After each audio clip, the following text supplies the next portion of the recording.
Friends out there, Tony Pellegrini from Southern Utah University with our Elevating the Classroom, a legacy of teacher preparation at SUU. This is a podcast series dedicated to celebrating and exploring the century-long tradition of teacher preparation at Southern Utah University. This series will highlight the vital relationship between pre-service teachers and experienced master mentor teachers in K-12 schools. By sharing stories and insights from both sides of the partnership, the podcast aims to underscore the impact of this collaboration on teaching and learning in Utah and beyond. I've got my associate here, Lorene, is going to tell us a little about our guests today. Yes. Welcome. We're so glad you're here. And today we have two of the top movers and shakers in education in the state of Utah. So we're so grateful to have Kellie Muldrow from Davis School District and Katie Jones from USBE. And so we'll just give you a minute. Kellie, we'll have you go first and introduce yourself. Hi, I'm Kellie Muldrow, and I'm so excited to be here, not just because I love all things education and teachers especially and students, but I love all things SUU too. My job is I am the Director of Professional Learning and Quality Staffing, and the short version of that is I get to help pre-service teachers and new teachers to the profession. Awesome. Thank you, Kellie. Katie, tell us a little bit about yourself. Well, Kellie stole my I love all things SUU, so I'm just going to say ditto to that. I am actually alumni, so love SUU and the work That's doing. Awesome.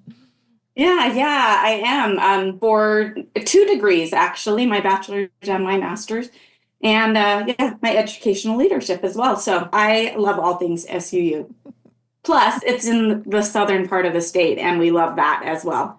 So my role at USBE is my title is the Educator Development Specialist. And one of my responsibilities is to head the mentoring and induction resources and support throughout the state. And part of that role has really given me a chance to work with our educator prep programs and to see where we're at with pre-service mentoring. And one of the things that we found recently, we did some focus groups with recently graduated student teachers. So they just completed, in fact, some of them were just last week, they were done. And we got a lot of very candid feedback from them, which is going to drive some of the work that we're doing in the state to support educator prep programs and that transition into the teaching profession. So that's me, and I'm happy to be here, and I appreciate the opportunity to talk about mentoring and educator prep. Thank you. Awesome. Tony, you want to ask our first question? Absolutely. And we're going to focus first. We're going to come right back to you, Kellie, if that's okay. Kellie, what makes from your perspective, what makes a mentoring relationship successful, and how do you support mentors in creating those effective relationships? Excellent. I love this question because relationship building has to be the very first thing we talk about in our mentor training. So building that effective relationship starts with being authentic. Both parties need to be able to be authentic to themselves, a collective commitment to students and each other as a partnership, and the career, the profession, intentionality. We need to really be intentional. Our mentors need to be intentional about the guided supports that they're offering. And our mentees need to be intentional in really looking deeply into how something is being done, why it's being done, what their particular style would look like in some scenarios. And as they try that out, we don't want them to be someone else. We want our mentees to be able to be themselves. We need both people to be present in the work. And then I think on the coaching side, active listening, having good coaching conversations, being intentional in just really committing to that partnership and looking at it as a co-teaching experience. And my last thing is caring. If you care about what you're doing and you care about students and you care as a mentor about your mentee, and as a mentee, you care about really giving this profession everything you have to have a great base and a great start at the beginning. I think those are just kind of the recipe for success in my book. That is absolutely wonderful. That metaphor of recipe, I love that. My pasta fagioli may be a little bit different than your pasta fagioli because we tweak it just a little bit. Yep. One tweak that I really appreciated that I heard you say as a former principal, as I work with teachers, it's being yourself. You have value. You have value with what you have. And like Katie mentioned a moment or two ago, she's been working with focus groups of new student teachers. How important it is as you work with your mentor to say, this is who I am. It's not necessarily, what you learn in school. Yes, Lorena and I try really hard to make sure they have the right answers for interview questions and for collaboration. But it's when we hire someone, we want to know who we're hiring. We want to know what we're going to be getting. That 6 months from now, you're not going to morph into someone different. Right. I love that. You can't, your listeners can't see me nodding my head to everything that you're saying, but I think that's so true. You are the best at being one person, and that person is yourself. And you got into this profession for a reason. And whatever it was about you that drew you into this calling, that's who we want. And you deserve to get to be you, and your students get to deserve to see that authentic you. I love that. I love seeing mentor teachers that really encourage that, because sometimes that student teacher goes into that space thinking they need to model exactly what the mentor teacher does. And when they come in with their unique ideas and skills, it's just a win-win. I also love that you mentioned co-teaching, because I think we've been really pushing here with our mentoring relationships with all of our students from SUU, is to, rather than just having it be, okay, you teach for 2 or 3 weeks and then I hand you the baton and then the student teacher teaches, but to work together and co-teach for several weeks before that student teacher takes that lead role. And so I love that so much.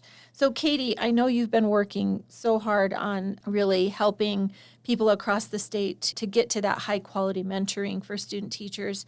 What strategies or frameworks does the state promote for mentoring, and how do they ensure consistency across districts?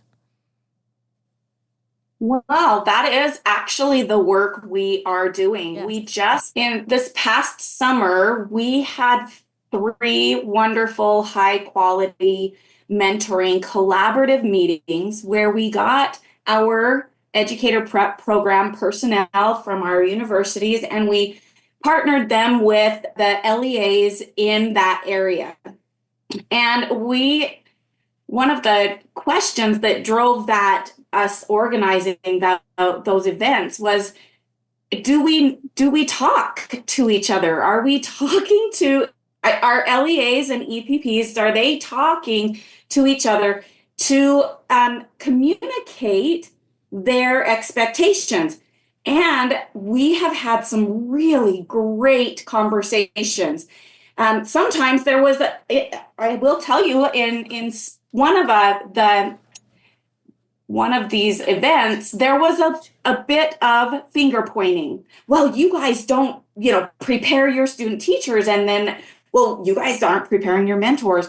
And we were able to sit back, and as a facilitator, I just said, wow, isn't this amazing to be able to have the opportunity to talk to each other and see each other's perspectives.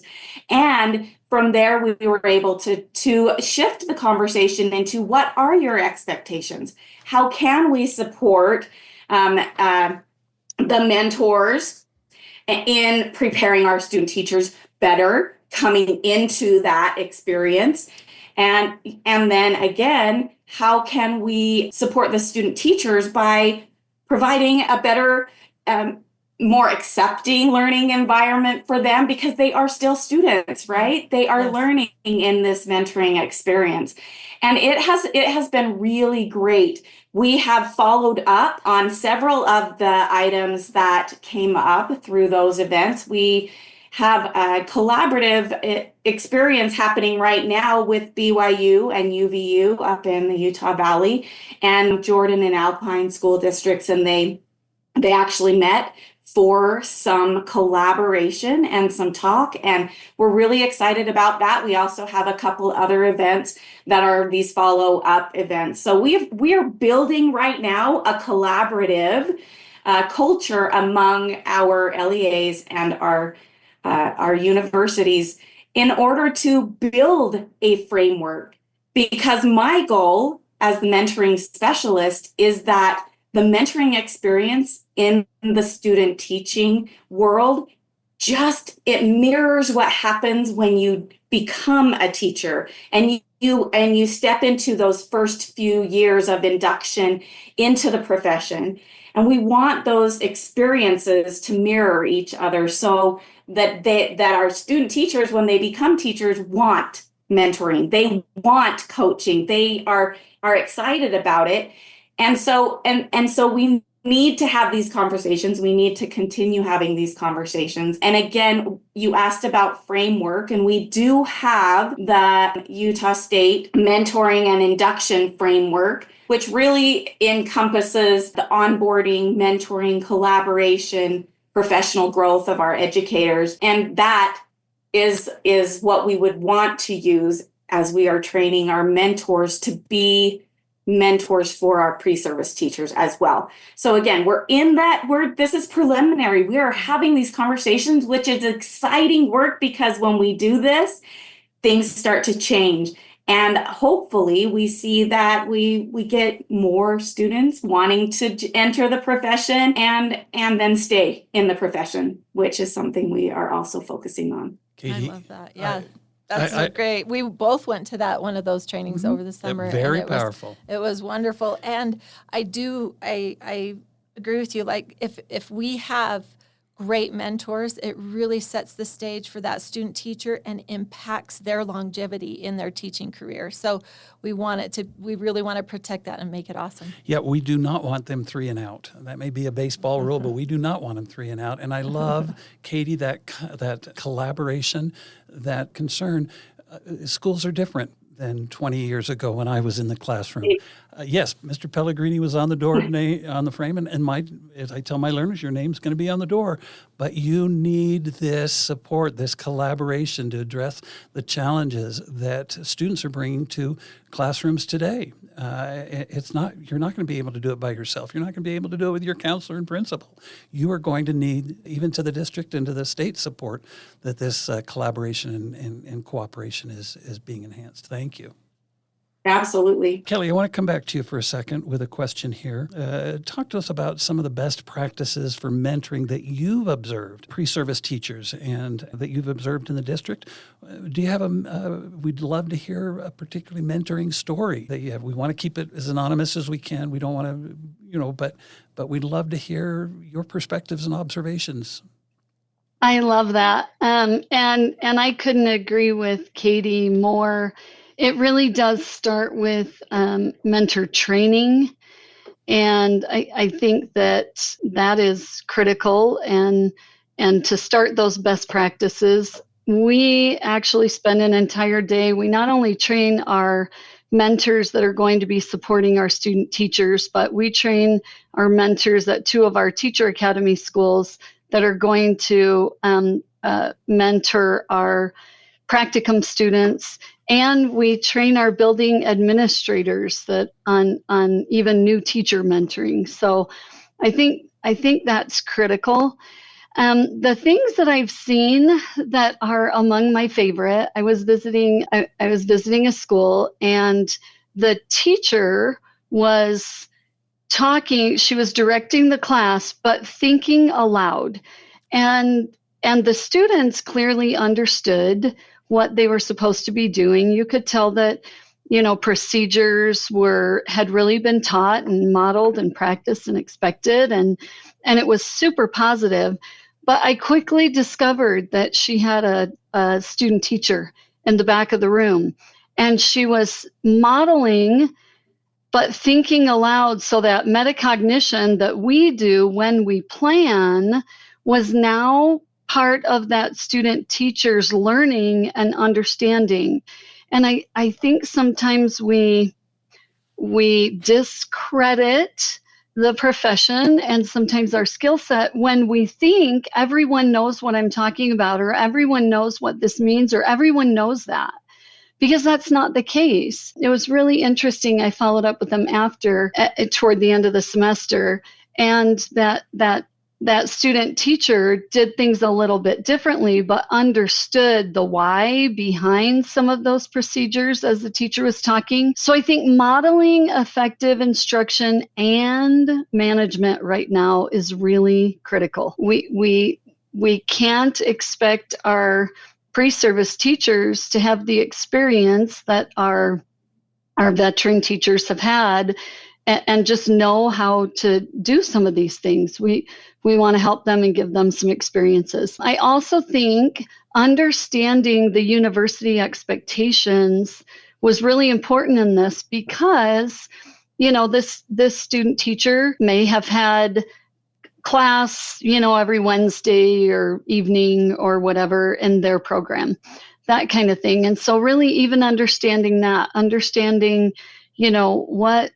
what things do you need to respond particularly about what we're doing to make sure that I also support you in that learning if your university has an expectation for you to submit a classroom management plan. So we can talk about those things and you can try some things. So I think that collaborative analysis of did this go well? Where do you think the breakdown was? Or, oh, you're being too hard on yourself. I thought this went, amazingly. Those kinds of things. And I think as you get in that relationship, you're planning together and you're watching this pre-service teacher that has worked so hard to prepare, and now this is their opportunity. I love when you made the baseball reference. So now they're up to bat, right? Now they're up at the plate. And the celebrations of those successes, I have seen be game changers in that student teacher's experience. I go back to my own student teaching and my own new teacher mentoring. And I am still connected to the people who helped me build a strong foundation and love what I was doing, right? So those are the things that I have seen.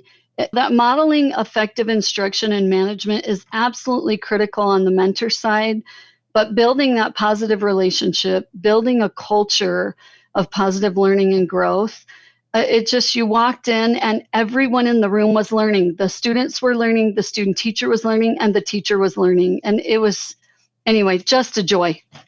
That's incredible. I love that so much. That's such good practice. And, it's a lot for both the mentor teacher to look at the new, state competencies because it's an extensive list. But it's all things that they're being taught. And so if they'll work together on this and just sharing that rationale, I love that so much. And I love how you said that, they're off the bench, they're in the game. And so one of the things we've really tried to change here at SUU is the role of the mentor teacher, that they're more of a coach, right? They're standing just off first base and they're coaching them rather than that evaluative piece. We've taken away some of those forms they have to fill out because we wanted that student teacher to feel so comfortable asking any questions to the mentor teacher and not feeling like, oh, they're going to think that's a dumb question, or they're going to think I'm not prepared if I ask that they're just working together and that coach is right there ready to answer any questions rather than standing there just evaluating them. So we've really tried to emphasize that coaching role with our Lorraine, I love that you brought that up because we are very, very, very committed, especially my induction specialists. We are very committed to mentors are in a non-evaluative role. Mm-hmm. That is, we will hold to that because it does create that safety, that opportunity to try something that maybe didn't work this time, but if I tweak it a little, it's going to be better and it has value. So I love that you brought that up. Yeah, we have to stay non-evaluative. Yeah, so good. Well, Katie, coming back to you, a little bit different direction. How does the state support professional development for mentors to enhance the mentoring process for student teachers? And I know you've done and this is what you've talked about before, you've done so much work in creating the mentoring courses so that teachers can take those courses and then get credit for them and move across on the salary scale. So tell us a little Right. bit about that. That's one of the things that that we feel that we are supporting our mentors. However, part of this collaborative was that I found out not everyone knew about this resource. So I love that this is another platform for me to share that. We did a mentoring pilot program a couple years ago.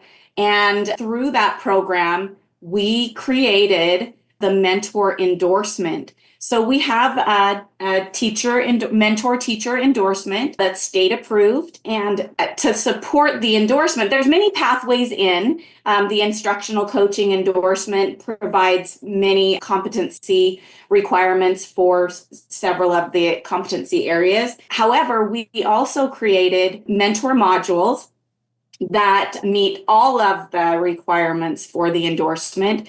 And we provide those modules free of charge and for USBE credit on a self-paced module in our Canvas platform.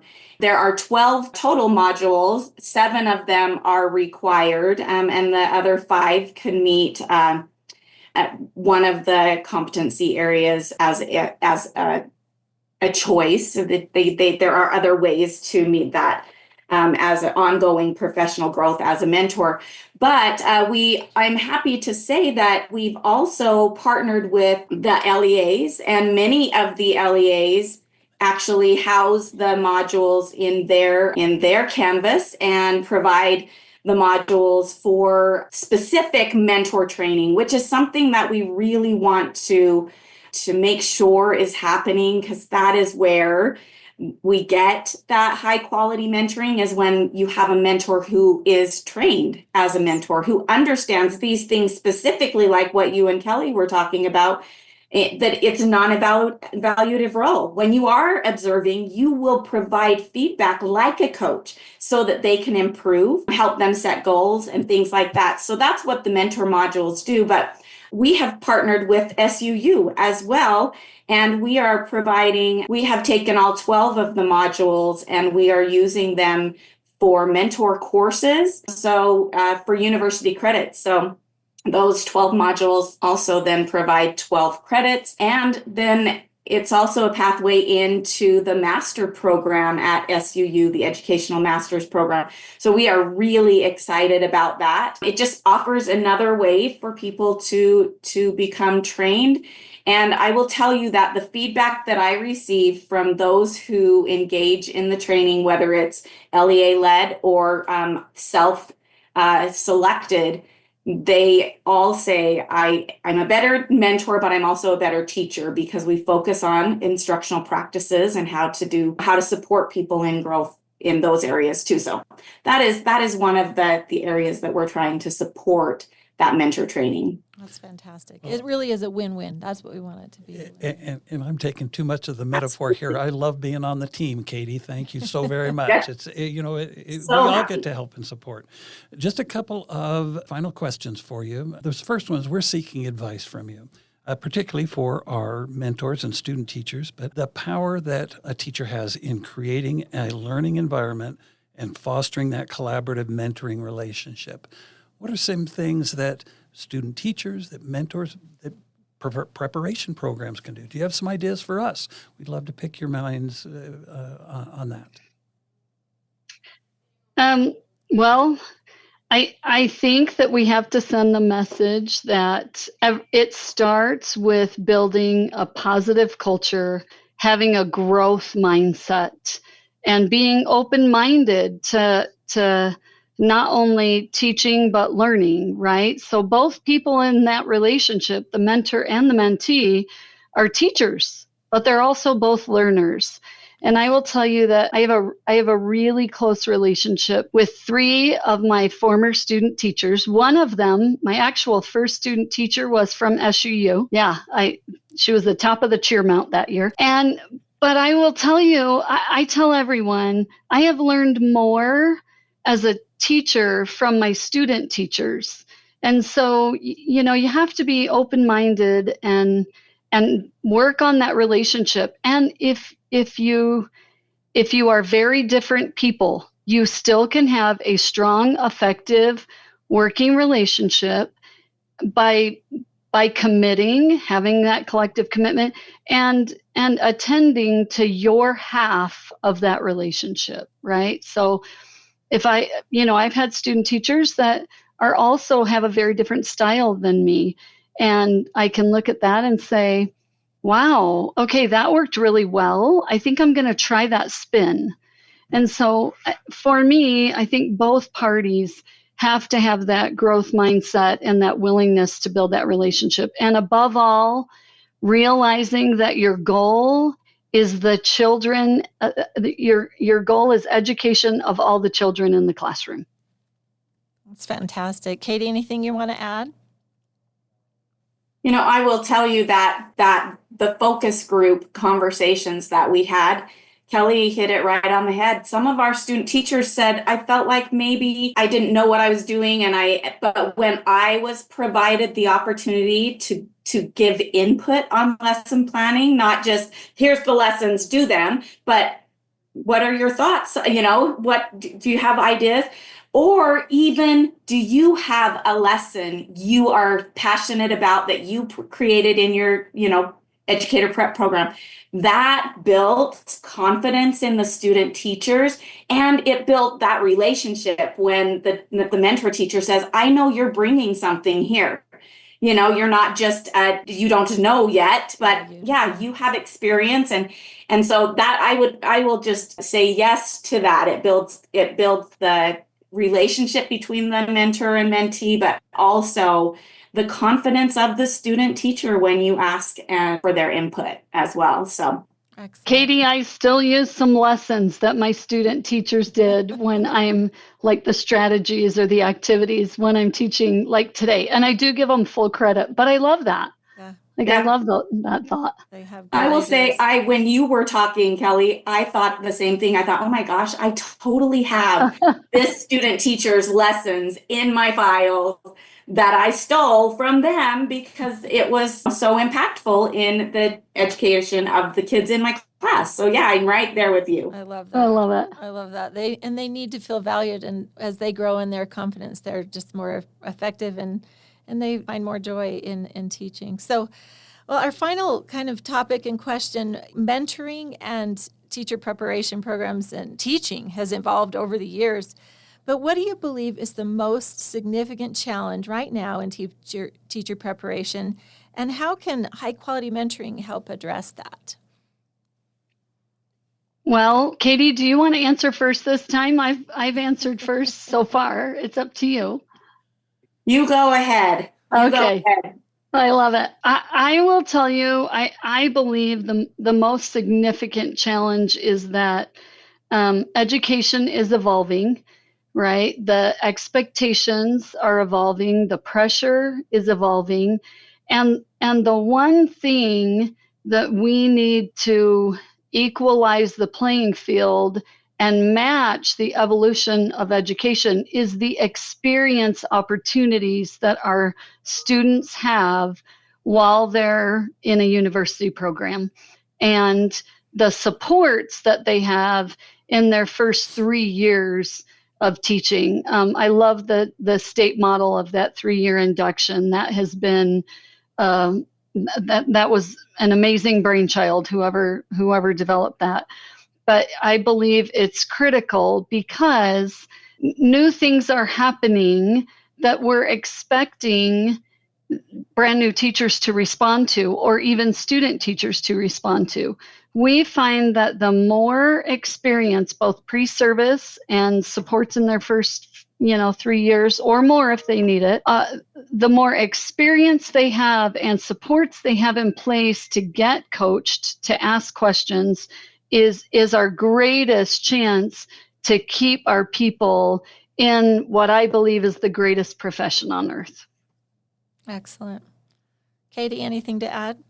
I know this is why I go second, Kelly, so I can just say ditto. But I will say that no matter what the challenge is, I mean, those listening might think, oh, management or oh, AI, or there's so many things out there that we might consider a challenge. But no matter what the challenge is, I believe that collaboration, whether it's mentor-mentee, team, across district, content collaboration, whatever it is, and then ongoing professional learning. When you continue learning as an educator, your students learn. When you learn a new strategy, when you learn to think differently about technology, whatever it is, you cannot help but bring it into your classroom. And so I think those are the two biggest things. And they are also part of our induction framework. We see the value in those, and we hope that it will make it into the classrooms and make it into those 3-year induction programs. Oh, I love those answers. Fantastic. Well, as we conclude today at our Elevating the K-12 Classroom, a Legacy of Teacher Preparation at SUU, we not only honor the long-standing tradition of excellence at Southern Utah University, but shed light on powerful connections like we've done today with Kelly Madreau and Katie Jones. Thank you so much for what you have brought to this and for the work that you're doing out there and how you are impacting not only the students at SUU and their experience and our partner district here, Iron County School District, but the districts and schools across the state. So I think that people that listen today will see the great work that you're doing, and we're so grateful that because you are really helping shape the future of education. But through these engaging content and compelling stories, we hope that the podcast will provide valuable insights into the transformative journey of pre-service teachers and their mentors, celebrating their shared commitment to fostering educational excellence. So thank you, everyone, for joining today, and we hope this will help you moving forward and making your teaching journey an excellent one.